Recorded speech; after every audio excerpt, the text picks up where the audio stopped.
Yes, I would. Perfect. So thank you, Scott, and welcome everybody. We're really excited to try something new here and always excited to partner with so many really smart and thoughtful people. So Pasadena Education Network, our organization our mission is to promote family participation in public education. And for us, that participation starts with helping parents learn about their options within Pasadena Unified and enroll their children in PUSD schools, but it doesn't end there. So in partnership with the district's parent organizations, with support organizations like Collaborate Pasadena and the Family and Community Engagement Office at PUSD, and with the help of district administrators, we try to help parents and caregivers engage effectively, not just to support their own children, but to really advocate and support all children, and whether at the school level or at the district level. And so tonight we have some really amazing folks to guide us and share some wisdom and hopefully bring us to a place where we as parents and caregivers or community members are able to really have better informed conversations about how our schools are doing and what they could be doing better. And we have three really amazing administrators from the district with us who are going to be taking us on this journey. Dr. Kristina Turley-Payne, who's the Director of Planning, Innovation, Accountability, and Special Projects, which is so many things. Dr. David Rennie, who coordinates the continuous improvement and performance data management.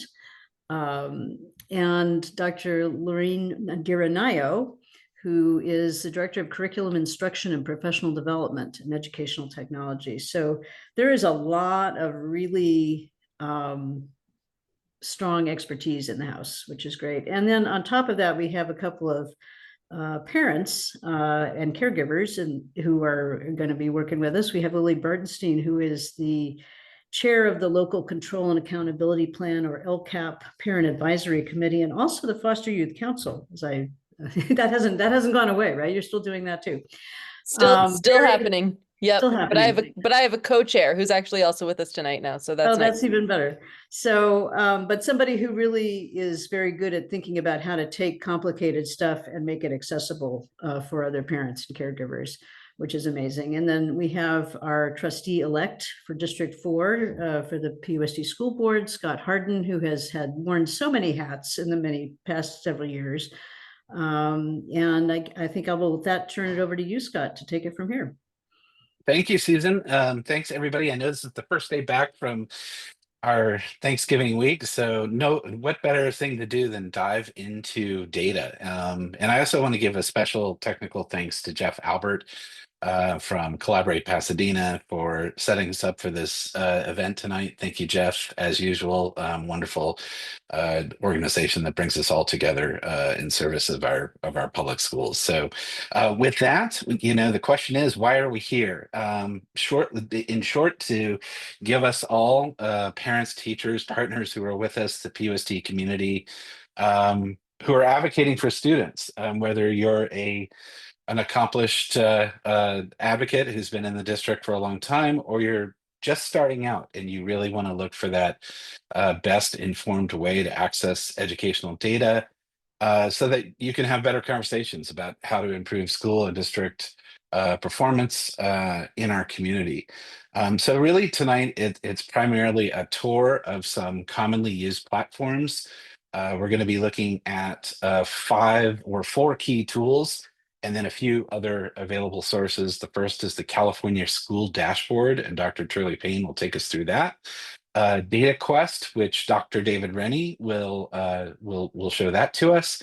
And then Laureen Nadirah Nayo, Dr. Laureen Nadirah Nayo, CAASPP, ELA, Math and Science. We'll look at that. And then I'll take us on a quick tour of Ed Data. And then Lily Bartenstein and Dr. Turley-Payne will also look at some other resources that we can sink our teeth into. as we know, in the world of academia, we love our acronyms. And so what we've included in this presentation are just some basic explanations of what those things are. We always try to sort of spell out what we're saying in these types of conversations, but we may slip back into an acronym or two here and there. And so you can kind of open this up in your PDF and look at what we mean when we say these, when we use these acronyms. So that's there for you, for your help. So I know we don't have a lot of time. We have a quick hour, so we're going to get started. We're going to dive right into the California School Dashboard. So Dr. Turley-Payne, take us into that, if you Right. would. Yes, and a big thanks to Scott and Susan for putting this together and bringing everybody together. Appreciation. So when we talk about school data and district data, a lot of times this is a first stop for many of us, or if you are Googling school data or district data, this is potentially the first thing that's going to pop up. So the California School Dashboard gives us a really good overview of quick data for the school district and for school sites. So when you first, and I believe Scott shared the PDF with you, so if you do click on that, that link below, it will take you to the California School Dashboard. And when the window pops up, this is what you will see. And you are going to populate by the school or district in that first box. And then you're going to potentially put in the city or county. And Pasadena, as you all know, is in Los Angeles County. After you do that, this is what comes up. Pasadena Unified should be at the top. Additionally, all of the charter schools that we authorize will come up as well. If you scroll below this, beneath number 5, you will additionally see South Pasadena. Sometimes unintentionally, we click on South Pasadena, just make sure it says Pasadena Unified. So this platform is going to give you 2 types of data. The first is going to be overall district level data. And this district level data, I believe there are 7 different components for the district level data. So there is chronic absenteeism, suspension rate, college and career readiness, English learner, English language arts, math, and there's additional data at the bottom. Science data comes up, but there's no real performance indicators there. It's just kind of an FYI status right now, but you can then go in and further dig into your school level data. So if you just want that overview of data, this is where you can find it. The dashboard is identifies a color variance. So the color variance is based on academically, there's a lot of back end stuff that goes into how they delineate the different colors. And we're not going to dive into that tonight, but there are a lot of tools on the website that can help you. So there's a toolkit, and I believe we'll get to that in a slide or two, that can help you if you are really into finding out what how you move from one color to another. But this will give you a really visual overview of how the district is doing and how each school site is doing. So this is how the data populates and what it looks like when you are looking at Pasadena Unified. It will give you overall district data, which is student population, enrollment, the different student subgroups that we have. It'll also dive into academic engagement and conditions and climate. And that is information we get from survey results. And I believe Lily will jump into and dig a little deeper into what survey we use for those indicators. But it is not based on what we think. It is actually based on student input for those academic engagement and conditions and climates. There are additionally some local indicators, which are a broad course of study, meaning that students have access to an equal number of courses, and we are not, I don't know how to say this, but we are not taking a certain subgroup of students and putting them through a certain course, and no other student has access to those courses. So we are making our courses accessible to any student who wants to take them. And then you can dig a little deeper into subject areas. So the dashboard leans heavily towards the two core, which are English and math. So that's what's broken down on these, and our students take yearly tests in order for that data to be broken down into these dashboards. We also have our English learner progress that's monitored on here, and our college and career readiness, which again has multiple layers as to how students are indicated college and career ready, and that can be broken down on some of the resources we will provide. So these are the resources for those of you who want the overview. I wish I could take credit for the normal people and the real nerd columns, but that was Lily. So, and I agree with these. So the CDE, the California Department of Education, does break down the dashboard in very simple terms, and it will go through the different levels of the color scores. You can break it down by, so there's a how dashboard colors are determined, how to view the performance of a school or a district on the dashboard, exploring equity, all of those things. They've created very, very easy to read and easy to understand PDFs. So if you do go on the dashboard and you are interested in any of these topics, these are all clickable in the PDF that Scott sent, and you can break it down. And the Department of Education has broken it down for you. Now, if you want to get a little more technical, which is the real nerds out there, there is a technical guide. Unfortunately, it has not been published with the updated 2024. However, I'm pretty confident they're going to do it relatively soon, because everything else, the dashboard is, if you go on the dashboard today, you will be getting a week old information. So the information just came out, I believe it was last week. They have to upload it before December 1st. So they wait till the last second. But it is the 2023, 2024 school year data. And yes, it is old data, but that's the data we have on the dashboard. But the dashboard technical guide, I would guesstimate that it will be updated by the end of December, because they've been pretty good about updating all of the other toolkit pieces. Yeah, they promised it in November, but it wasn't there yet. The last year version does include a lot of that technical information. Not a whole lot of it will have changed, because there are not a huge number of changes within the dashboard for this year. There are a few, but not a ton. All right.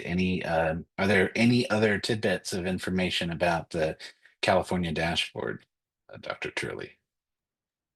I will say a lot of times this is the general information that we are, for lack of a better term, graded on as a district. Yeah. A lot of times this is the first data that parents and families in the community goes to look at schools and make determinations on the schools. Again, it's older data, because we are taking the data from last year's test scores, and that's how this dashboard is populated. So we're going to give you a bunch of tools throughout this presentation. And what we're hoping is that the community will be better informed about what data to use and what spaces. So keep in mind that the dashboard data is an overall picture of what happened the previous year. Awesome. Any quick questions about the California dashboard for Dr. Turley? And I can go into the chat too and answer as we go. Sounds good. All right, let's turn our attention to DataQuest. Dr. David Rennie. Okay, so my headset died. I'm going to make sure my microphone still works.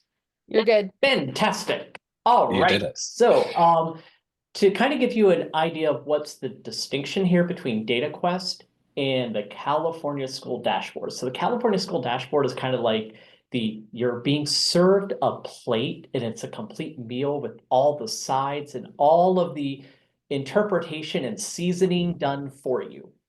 DataQuest is where you go when you want to jump into the pantry and grab your own specific ingredients. So if you go to DataQuest, the very first thing that you'll notice is over on the left, it says to create a report, you really need to do 3 things. And this gets really annoying when you want to compare multiple things because you have to do these 3 things over and over and over again. But basically, the first one is you have to decide what level of data do you want to look at? Do you want to look at the state, the county, the school district, a specific school, or something called a SELPA, which is a special education local planning area? And then they have this other option that is other choices. I have never seen anyone use other choices, but it's there. Just know that it's there. But then the second one where it says select a subject, that's really where you get the meat of DataQuest. You'll see that they kind of try to group the different reports together into assessment data. And here's the funny thing. Notice the California School Dashboard is one of the links that you can access from here. So if you're kind of like, how do I find something? I remember finding it. Go to DataQuest. It can probably get you to where you need to be. But what I really focus in on for DataQuest as kind of a continuous improvement person and performance data management is really enrollment data and graduation dropout data. And that's really where I'm going to take you on a small little deep dive to show you some of the reports that are in graduation data, because in California, we actually have a whole lot of different things that we can talk about, but they all mean slightly different stuff depending on which data platform you go to. But I also want to highlight, you can also check out those same absenteeism reports. So like the California School Dashboard will tell you if kids in grades K through 8 are chronically absent. And you might go, why only K through 8? Why not K through 12? Because the federal government says we only have to track kindergarten through 8th grade if we accept federal funds, which is why we do K through 8. But on DataQuest, you'll notice you have the option to track chronic absenteeism for kindergarten through 12. So that's really where you'll start to see some flavoring differences in your ingredients of data reports. And then you'll notice again that there's a graduation rate and a cohort outcome. I'm going to take you on a small little tour here in this difference between what we call the 5-year cohort and 4-year cohort graduation rates. Okay, so I want you to just imagine for a second, we have a class of 2023 and they have 10 students. Now, those 10 students, they go through their entire senior year. And if we move to the next animation, you'll see that of those, 7 of them graduated. 3 of them were like, yo, I couldn't meet my graduation requirements. I'm going to stick with it. So the 4-year grad rate, the on-time grad rate right now for class of 2023 is 70%. But California goes, wait. Those kids who hung around for an extra year, we're going to let you have 1 more year to try and graduate them. So if we bring those 3 kids that are still enrolled down from the class of 2023, recognize they are now in school year 2024. So they're graduating at the same time that the class of 2024 is graduating. But one of them graduated and 2 others are like, hey, I don't want to drop out, but I still need more time to complete my graduation stuff. And this is where what California does is it says for the class of 2023, if we look at all of them now, you have an 80% graduation rate, but we refer to that as the 5-year grad rate. Ooh, that's a lot. But now if we go over to the class of 2024, I want you to see how this could play out with a completely different new cohort. So the class of 2024, they graduate, let's see, 6 kids, 4 of them stay enrolled. And then when they move on to the next year, 4-year grad rate is 60%. Now of those 4 kids that stay enrolled, they come on down, 1 of them graduates, 2 are still enrolled, and 1 is a dropout. And I want to call some attention to the color coding here. Notice the still enrolled and the dropout are color coded the same. I'll explain why here in a second. But notice the 5-year grad rate for the class of 2024 is 70%, but we're not going to know that until next school year. So we have this interesting thing where there's a bit of a delay, and that's where sometimes you have to look backwards, sometimes you have to look forward.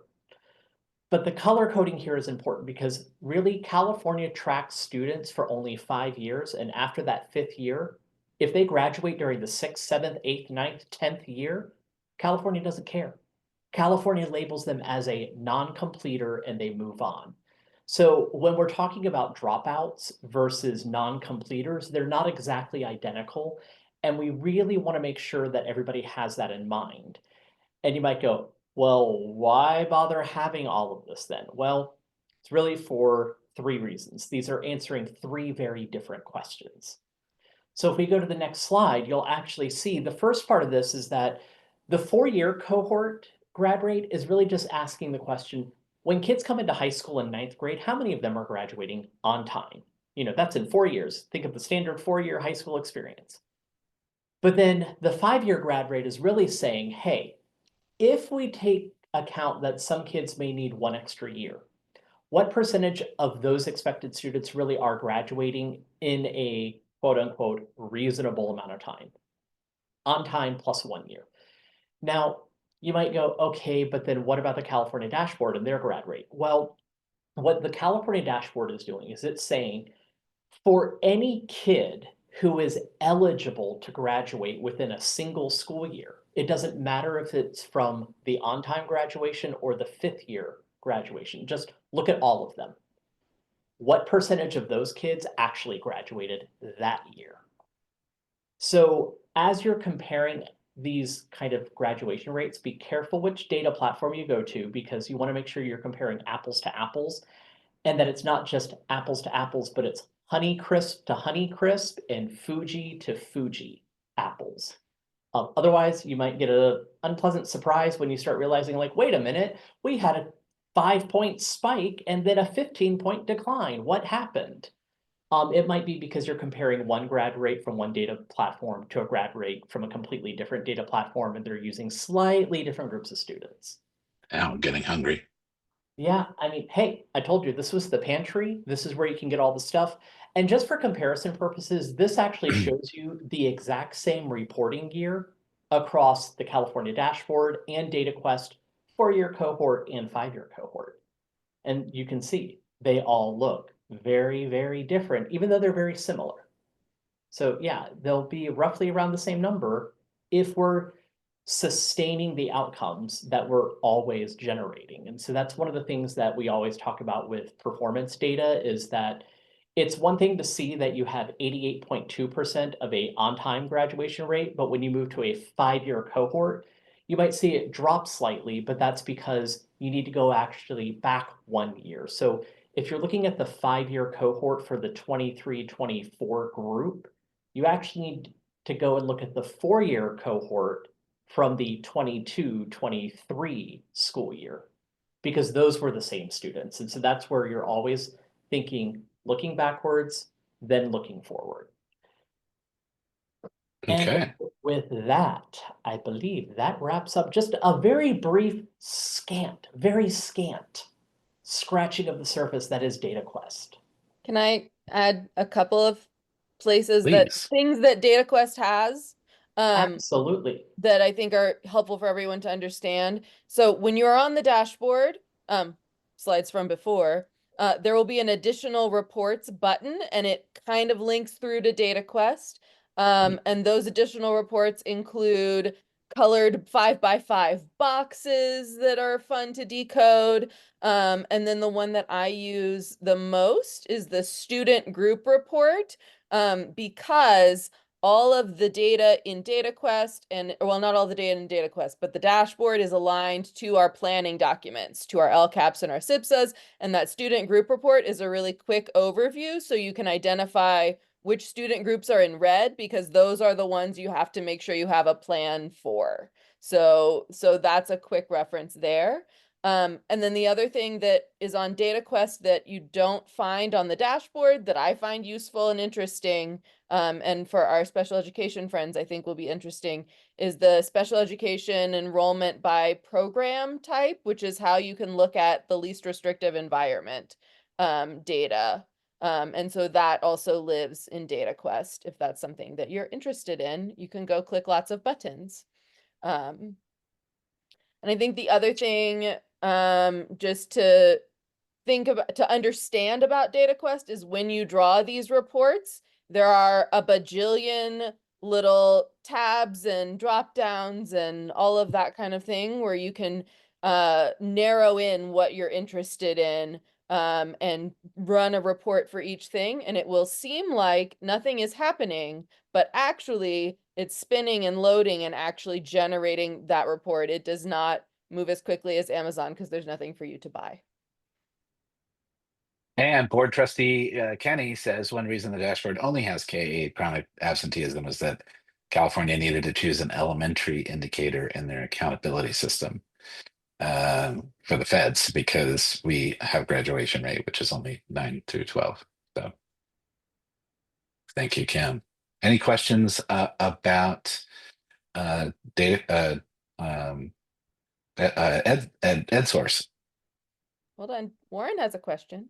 Warren has a question. Yeah, I fear that I must be one of the data nerds, really. But anyway, so I'm looking at the dashboard and I can see all the little dials and stuff.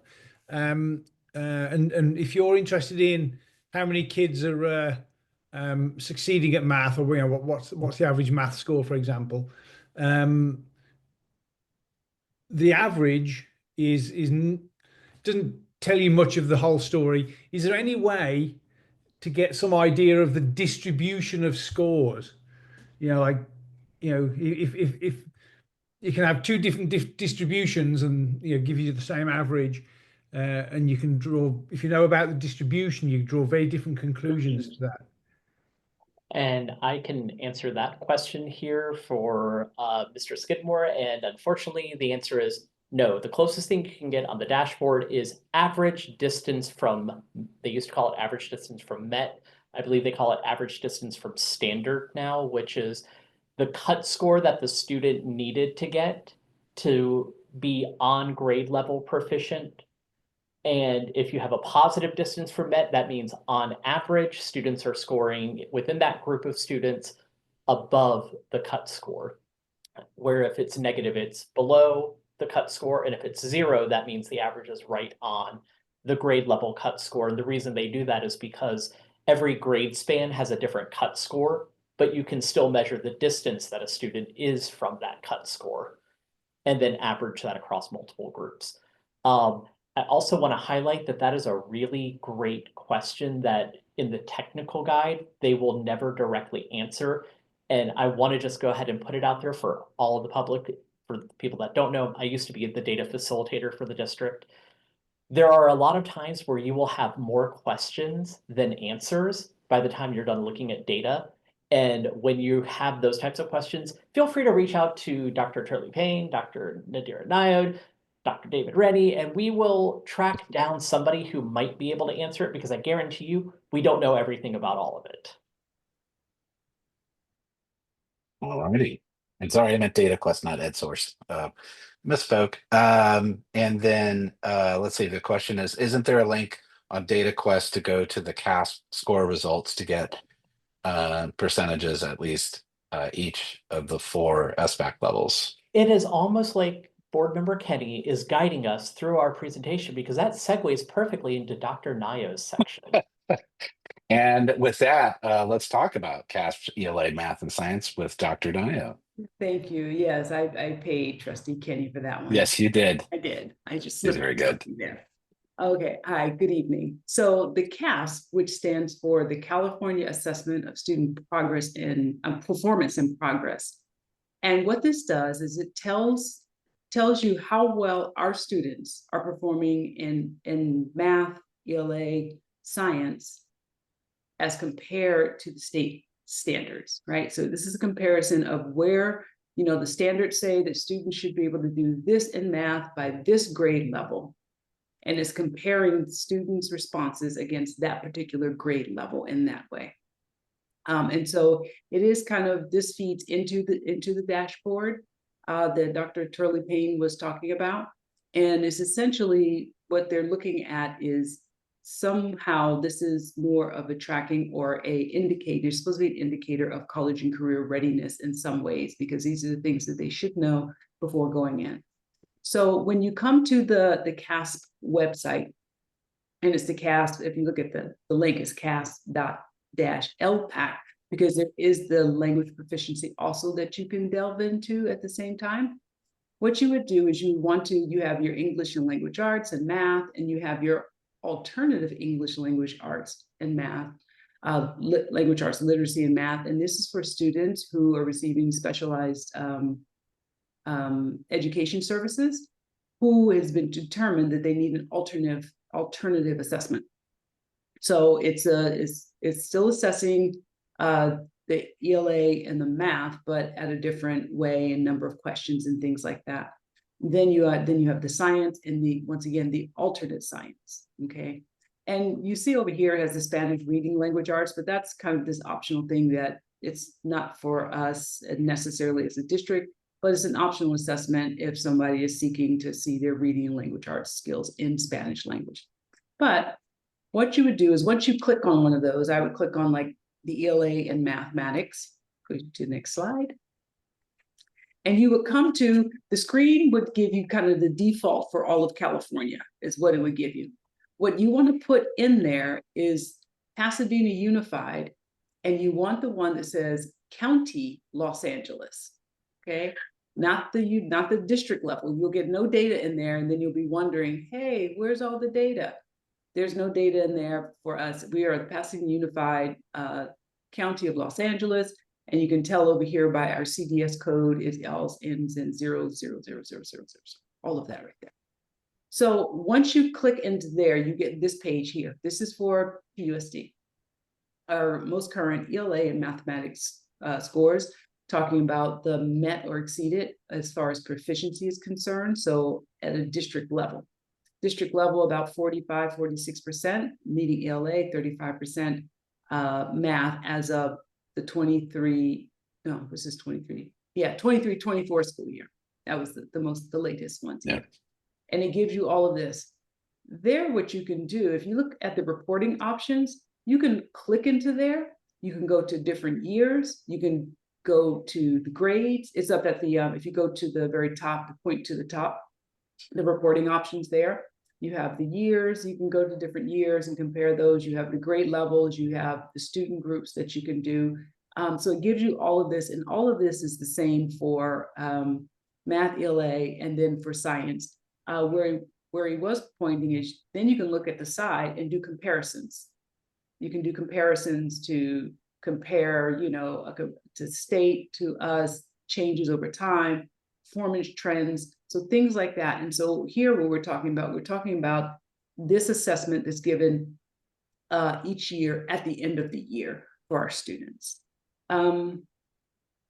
Sure, I think that's about all I have for that. I mean, this is another one where the parents, guardians, caregivers will get this report for their students at the end of the year on an individual basis.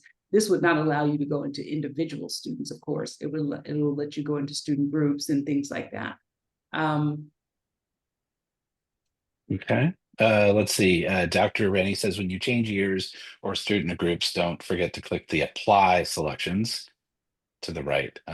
Yes, hidden under that, yes. Hidden. Yeah, sometimes you'll find in some of these platforms that the user experience is a little wonky sometimes. We'll especially see that in our next platform. But any other comments, questions about the CAASPP dashboard? Okay, it looks like Kenne. Hi, Kim. Hi.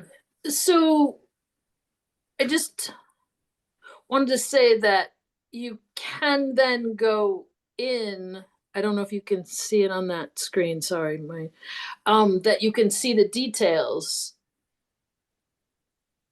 I think so. It's like below the circle. I think you can say, and I can't remember exactly what it says because I don't have the. You can see you can see the schools. You can go to schools. You can go to under student groups. We have disability status, economic status, English language fluency, ethnicity, gender, foster status, migrant, military, parent education. There's a Right. yeah. I guess what I'm saying is then there's a view ELA detailed test results bar that appears under the colored circle. And it takes you into a place where you Yes. can, I think, do comparisons. Yes. And you can see the breakdown by grade level across all 4 of the items, and you can see the number of students who took the test. Yeah, just Correct. there is a whole lot of stuff in there.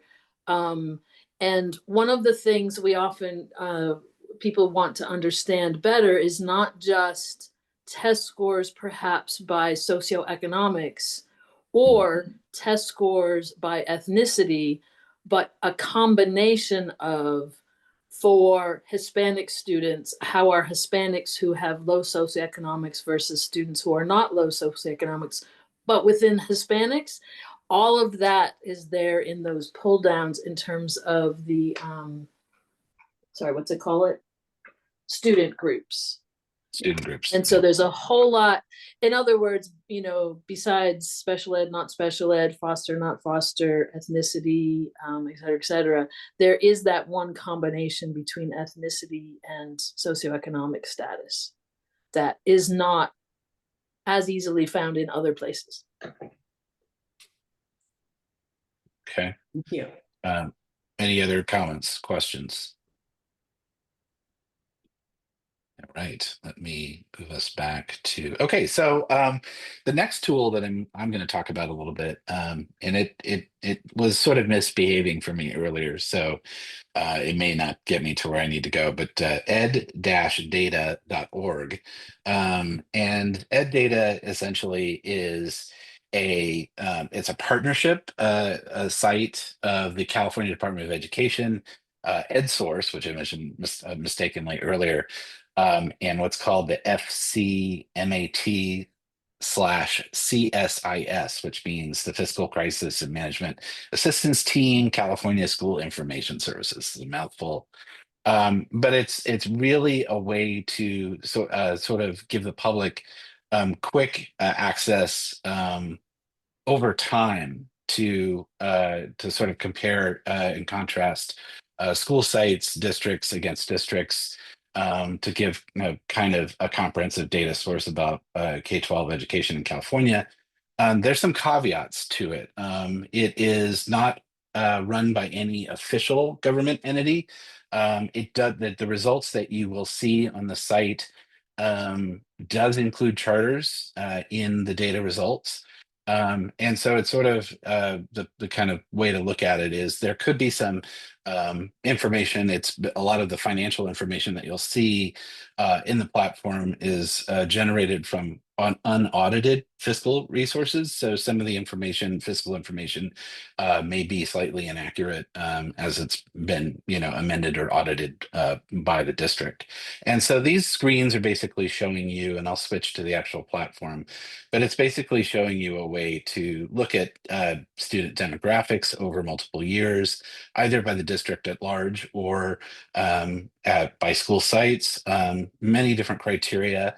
And so I will switch to, let me see if I can bring this up, eddata.org. So here we go. This is basically essentially the start screen. And so you can pick a county, which in this case would be Los Angeles County. You can then select a district, Pasadena Unified, and then you can go and select a school, or you can stay at the district level. Now, you'll notice that charter schools are included in the list under Pasadena Unified. So those would be the charters that are within the district boundary. And so if you click that, I'm just leaving the school selection unchecked. And then you can see, Pasadena Unified general data, and then you can kind of see from multiple years, it's a five school year span, 2019, 20, 2021, but I can back up over time, I believe all the way back to 2009. And some data sets won't be shown in that context, but you can look at demographics, which include census day enrollment, cumulative enrollment, which is at the end of the year, average daily attendance. This unduplicated pupil count is different than with the LCFF funding calculations results in, and free and reduced price meals and so on and so forth. And you can reorganize this information. You can move it around. It gives you kind of a handy way to kind of reorganize the dashboard based on your preferences. You can look at overall performance over multiple years, college and career readiness, which includes students in a 4-year adjusted cohort graduates, dropouts and so on. And then suspensions and chronic absenteeism. And so I can look at it district wide, or I can go to a specific school site. So in this case, I can go to Altadena Elementary, and then I can look at that same set of data just for that specific school site. And then I can also do comparisons. So I can add Altadena, for instance, to a comparison chart. And then I can go to a different school site. Let's compare, let's look at Field, and then go to that school site. And then I can add it. And then I can go to a comparison grid, which allows me to look at the school based on the set of criteria that I have. I can look at those results side by side. I can do it at the district level. You can pin up to 4 different school sites or 4 different districts.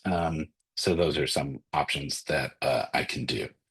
Let's see, Dr. Rennie, I think you had put, you might have put a comment in there early on. Oh, let's see. No, that was the previous one. So we have a number of questions that are coming up. I see, let's see, does this type of ELA math data have a goal that the state, district, or school site are trying to reach when it comes to achievement levels? It's hard to understand how parents would use this information to make any kind of educated assumption of how a particular school or district is doing. And I think Lily and David, you had some response to that. Any additional comment to that? Yeah, I can talk a little bit about with the CAASPP assessment itself. It really is designed to assess an individual student, and then those individual student assessment results are kind of aggregated together based on norm day enrollment, which that becomes kind of the starting point for the California dashboard. And what the California dashboard really does is looks at both something called current status, which would be the average distance from MET that I was talking with Warren about a little bit earlier. But what they do with that average distance from MET is they also compare that to the prior year's average distance from MET to see, did it get better? And if it got better, like the state kind of has an accountability system that rewards positive change, even if the average is not where you want it to be. Like you could have a super low average, but that average might be 75 points higher than it was the prior year. And the state rewards that by saying, well, rather than having a red designation, which a lot of people would maybe put as bad, they might label it as orange or possibly even yellow, depending on how low of a score it was that you're now currently at. So that's where, when it comes to target setting, we're really starting to get into those richer questions that I definitely want to say, like, these are the types of questions that you may want to start asking your school site principal. You may want to start asking some of our academic leaders, how are we using this data? But I really want to just also pump the brakes just a little bit to really also say, if you are asking these questions, this workshop is doing exactly what it was intended to do, which is show you where to get this data, how to investigate it, slice it and dice it yourself, and ask these really rich questions. Awesome. Thank you. Thank you, David. And then I think there was the question, Lily, that you answered about, is the data for special ed further broken down at some point between the students and SDC and those in gen ed with special ed supports? And then that you had indicated that the DataQuest report gets us kind of to that Okay. Yeah, so the DataQuest report for the special education students by program type will tell us whether students are in a general education classroom 80% of the day or more, in chunks, right? So it's giving us that guide towards the least restrictive environment as a guideline, and then it also allows us to compare how our district is doing to other districts or to the state or county. So that's usually where I start looking. But there's more lookings too. Yeah, that was what you had shared. Yeah. Yeah, so I linked to that report. That's what that looks like. For the most Great. recent. Okay, so let's talk a little bit about other available sources that we would like to put in front of you for your review. And I think the first one, Lily, that you would like to go over Another is the special Special ed Education resource. Indicators Report. Yes. Yeah, so special education is measured a little bit outside of the state accountability system, right? Because it's all guided by IDEA and the federal system, right? And so what that means is rather than reporting all of these indicators on the dashboard, as we do with our state accountability data, they're tracked through what's called a state performance plan. And that state performance plan includes targets which are set by the state / by the federal government, right, that come down to us. So whereas when we talked about targets for our metrics for our dashboard, those are things that we would select as a district. In special education, those are actually chosen for us. There's an annual determination letter which you can get from your SELPA, right? So when PUSD receives their annual determination letter, they typically will make it public and share it out in some manner, either through a board meeting or through a Friday communique.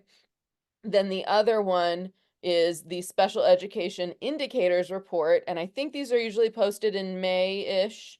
And this is to be found on the link at the bottom of this slide on the CDE website. And when you scroll down, then you'll eventually get to that local education agency's report. Yeah, you'll get to this list of docs, of Word docs, which is how they report it out to you. So they will send you to a Word doc. You choose the one that has the P districts in it. And you can go to the next slide. And then it has a little, then you hit find and you search up Pasadena in the Word doc, and then you'll get, it's usually 2 pages of kind of horrible indicator numbers, general description of indicator, whatever the performance rate was, a target, which again is not something that we set, it's something that's provided to us by the state, and then whether it was met, yes or no. And so that Word doc is how that data is reported. On the next slide are some really great resources from System Improvement Leads, which is one of the organizations that's part of the statewide system of support. They have amazing videos about each of those indicators to explain what they are in the data literacy tab on the left. And then they have a very long PDF that's super detailed and is updated every year that explains what each of those numbers mean and how it's calculated. So it's like the technical guide, but it's a little bit lesser technical. What I like about the SPPI guide is that it also crosswalks to the LCAP, because some of those are indicators that also appear in the dashboard, and then others of them are only special education. So that is. And just briefly, LCAP is the Local Control Accountability Plan, of course.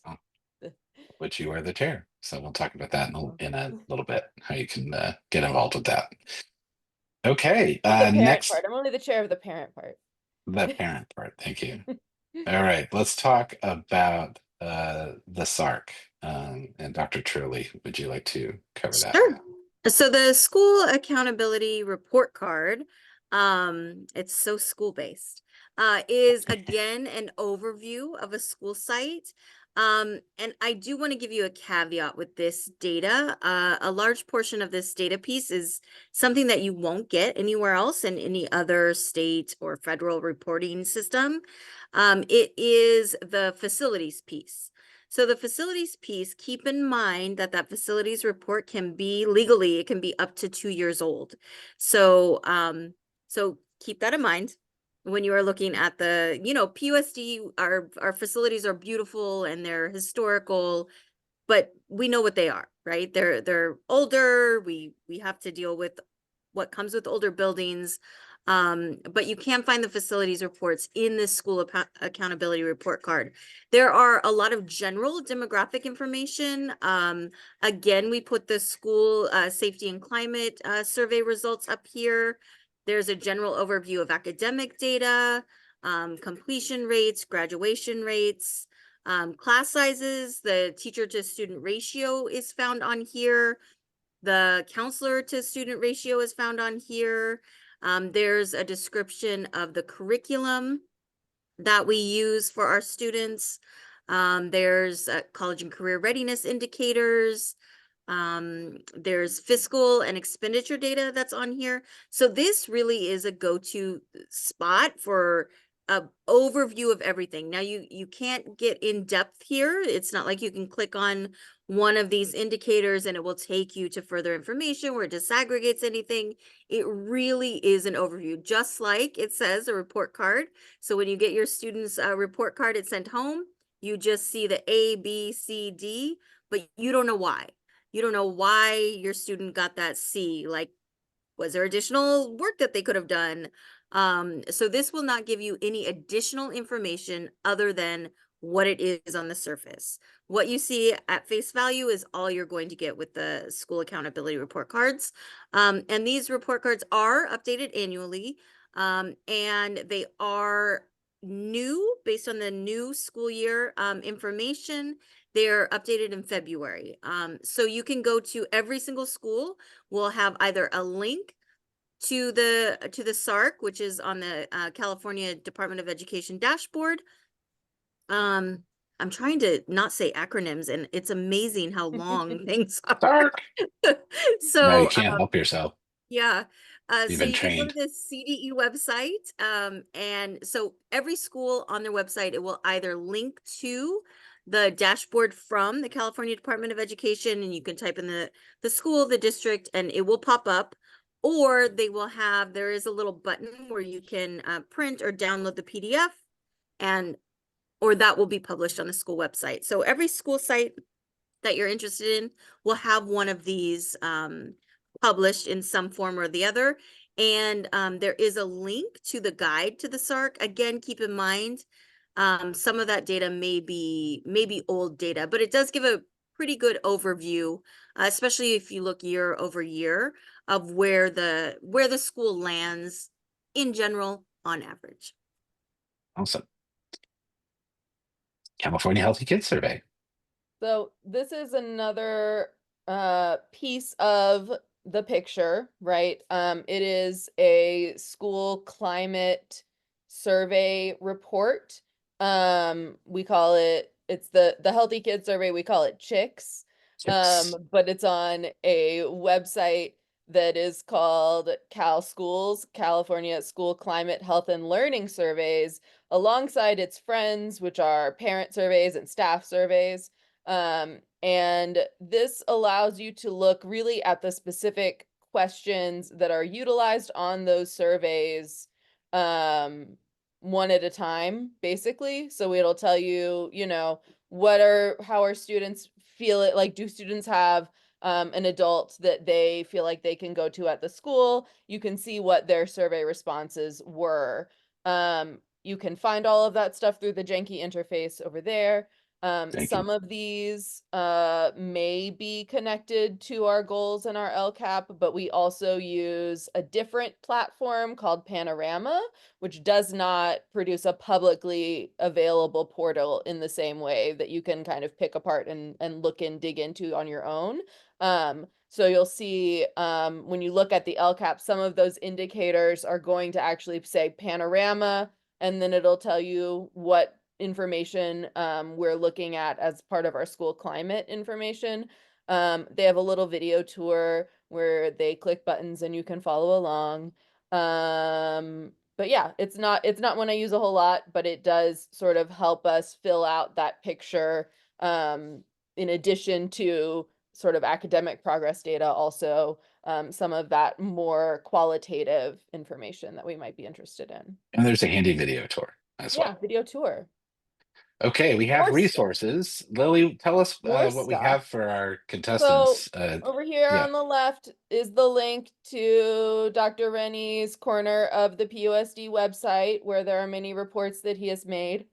And then below that is a Google Drive of reports from Kim, which is why her beautiful face is right there. And if you want to pop that open, Scott, you can show what Kim has been up to for years and years that is now available to us to look at. Yeah, there's Kim, lots do of you want good. to tell us anything about your cool reports? Tag. Cool reports. Sure. So actually go back to the 4-year graduation rate. So what I attempt to do on these, at the very top, there's a graph and it's comparing the district to LA County and the state. And you can see that it's over multiple years. What you have on the left-hand side, we call the ends. So you see the number of students in the cohort, the number of graduates, and those are the two that are used to calculate the graduation rate that's below it. Sometimes it's interesting to see the change over time of the size of our cohorts.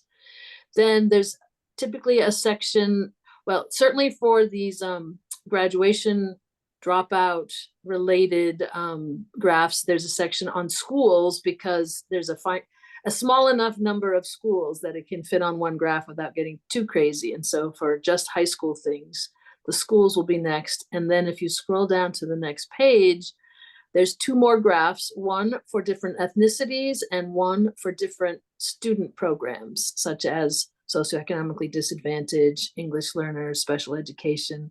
You might ask, why are all the ethnicities not here? Why are all of the student groups not here? It was mainly me choosing the largest ones and then maybe running out of space and not being able to add others as time went on. The graphs themselves are in color, but if you need to print it because on black and white, because all you have is a black and white printer, there's also a little symbol on each of those lines so that you can still read it when it prints in black and white. And this was all DataQuest.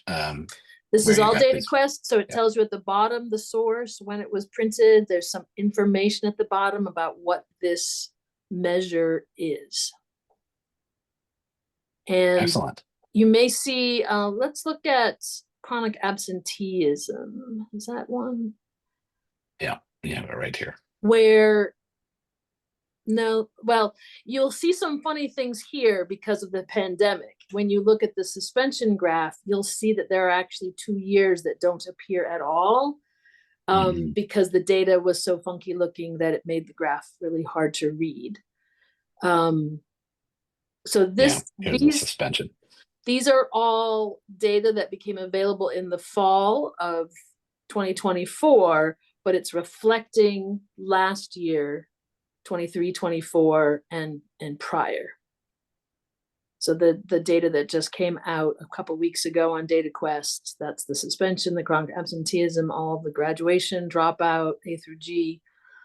What I don't have is the college career indicator, because when I went to look for it on the dashboard, it's not published, even though the rest of the dashboard was, and they said it will be out in the next few weeks. And then the CAASPP scores were reported a little bit earlier. And I might add an LP, an English Learner Progress Indicator report at some point. And these will be added to this folder, so you'll be able to see them and as they get added. So excellent. Thank you, Kim. You're welcome. All right, Lily, briefly, the briefing book and the education data sources. So we'll start with the data sources. This is just a quick reference for anyone on the call to all of those places that we just went. And I will drop that into the chat again in case you joined us after whatever 6:30 when we started. So that is a reminder of what is in there, and then a link to those places. And then some of them have little learn more buttons that help you fly out. And then the LCAP briefing book is a 20-page version of the LCAP, which is itself many hundred pages longer, that gives you a quick reference to how the local plan is developed. This is from the technical guide, student groups for dashboard metrics. I read the whole technical guide and I pulled out the thing I thought was interesting. And then alignment through our strategic pillars and our LCAP itself, which I have boiled down to the goals, and then about a page for each goal, which is what are we doing on the left, the actions, and then what are we doing, how are we measuring it, are the metrics, and I do have a Spanish version now too. Yes, you do. Yeah, this is I need to incredibly get all of helpful. those things posted on our LCAP pack page of the Yes. PUSD website, which is on my to-do list. I mean, normally the LCAP is, over 100 pages. It's really hard to access it. And so thanks to the work of Lily, this has been incredibly accessible to less nerdy people. Yes, it does as you not indicated. Normal people. contain our metrics, and it doesn't contain reporting of our metrics and targets. So it doesn't tell us, the status of each of those metrics. It just kind of tells you what it is. And to find out how we're doing in each of those categories, you kind of have to dig into the 100 pages of things. But yeah, that is Lily is amazing. that I agree. All right, thank you for those resources. I'm gonna just do a quick plug because I know we're a little over time. About Ed 100, and ed100.org is it's a free self-paced online resource where you can learn about education data, but you can learn about so many other things. I'm seeing people are screaming in the chat about how amazing Ed 100 is. It really is quite amazing. You can win $1,000 for your school's PTA.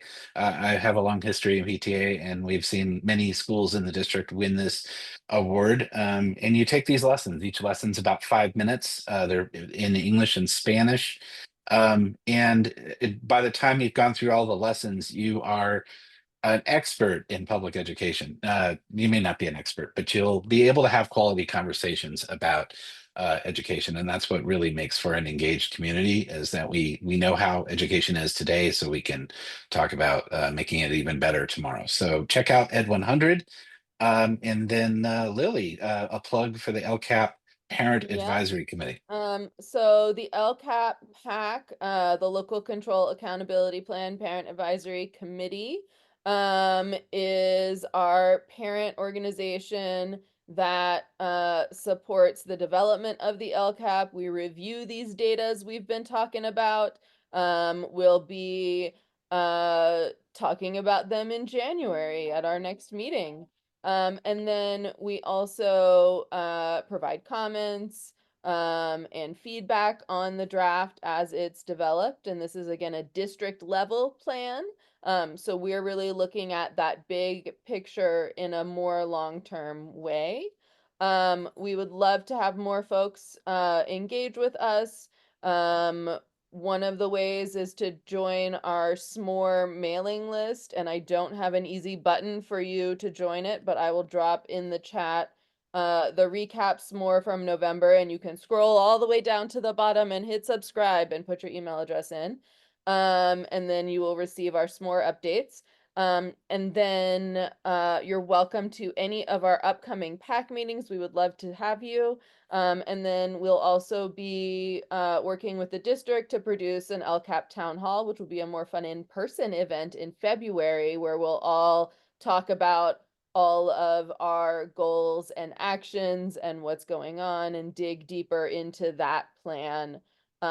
We had a great time last year, and so it promises to be fun again.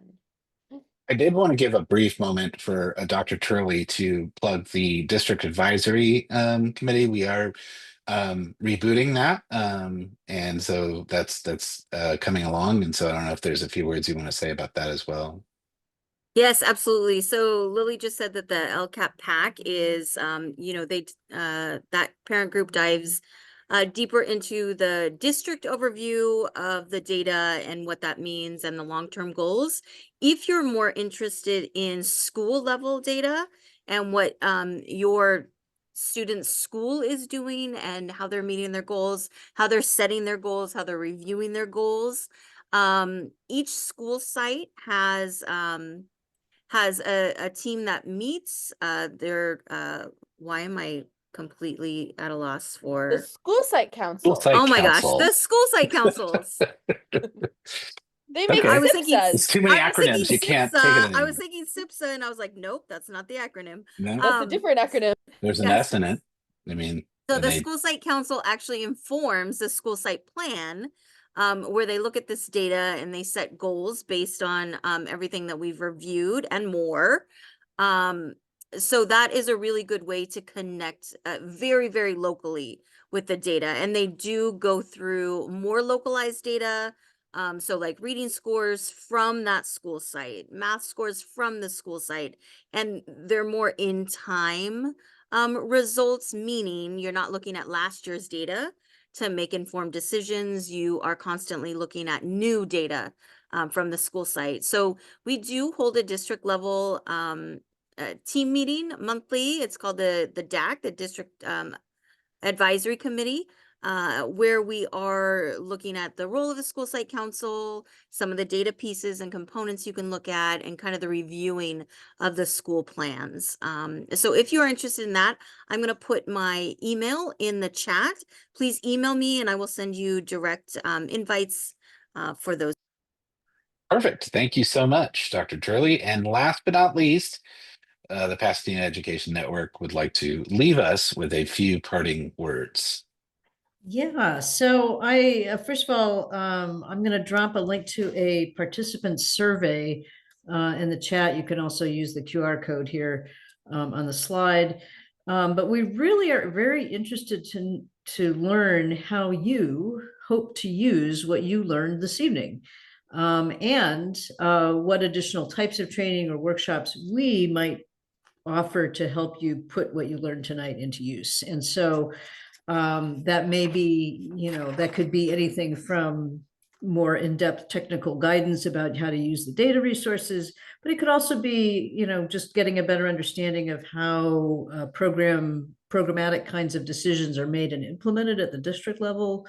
It could be, what are some strategies for effective advocacy or problem solving, either at the school or district level.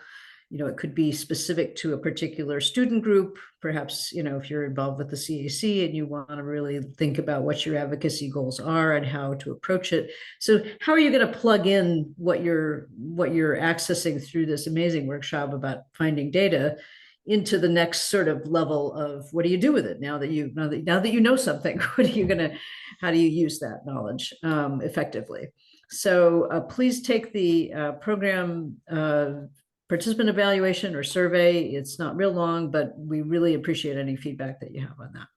And penfamilies.org has a wonderful resources on their site. They also have a wonderful calendar of coming events. So it's really appreciate their sponsorship of this event. So thank you, and Nancy. We do have our if anybody is thinking about navigating open enrollment, we do have our navigating open enrollment program tomorrow evening. Yay! It's on Zoom. But yeah, we in the spring we kind of turn our attention a little bit more to these bigger questions of how do you engage once you're actually in a school.